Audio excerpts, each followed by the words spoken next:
Le mouvement pour la renaissance du Cameroun ne lâche pas d'un seul pied. Elections Cameroun, le MRC, dénonce la violation et la manipulation d'Elections Cameroun de nature à compromettre le bon déroulement de l'élection présidentielle d'octobre prochain. Dans sa conférence de presse de ce 9 janvier, ici au siège du MRC, Maurice Kamto dénonce la non-publication par Elecam en date du 30 décembre de la liste électorale nationale. La loi dit la liste électorale nationale. Le directeur général de l'ECAM dit les listes électorales nationales. Cette déclaration constitue une violation flagrante de l'article 80 précité du Code électoral. En effet, en procédant tel qu'il l'a fait, de son propre aveu, le directeur général de l'ECAM n'a pas publié la liste électorale nationale telle que prescrite par la loi.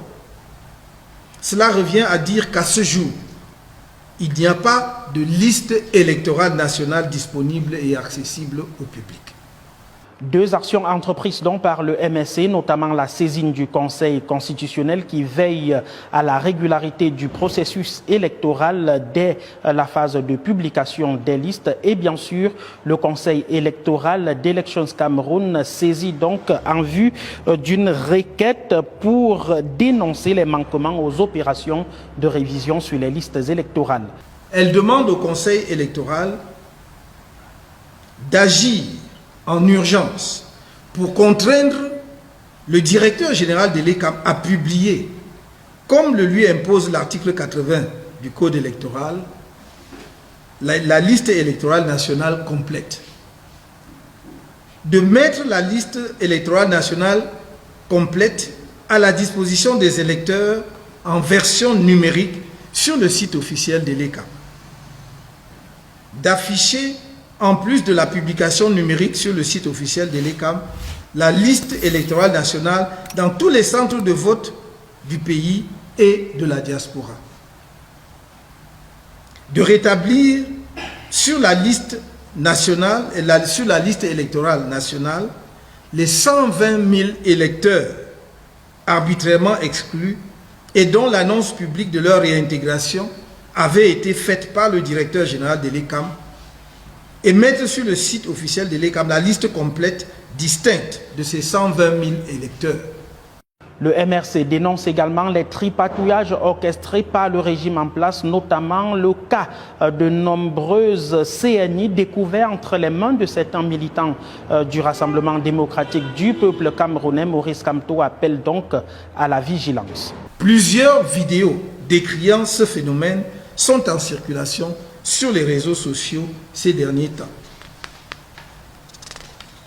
Je pense notamment à celle montrant un homme en tenue du RDPC, entouré de centaines, voire de milliers de cartes nationales d'identité qui, selon la vidéo, agissait aux ordres d'un ancien député du RDPC du département de la Vina, région de l'Adamawa. Le jeune lanceur d'alerte nommé Djoubaïrou, qui a dévoilé ce cas de fraude électorale flagrant, a été enlevé le 24 décembre dernier et reste introuvable jusqu'à présent.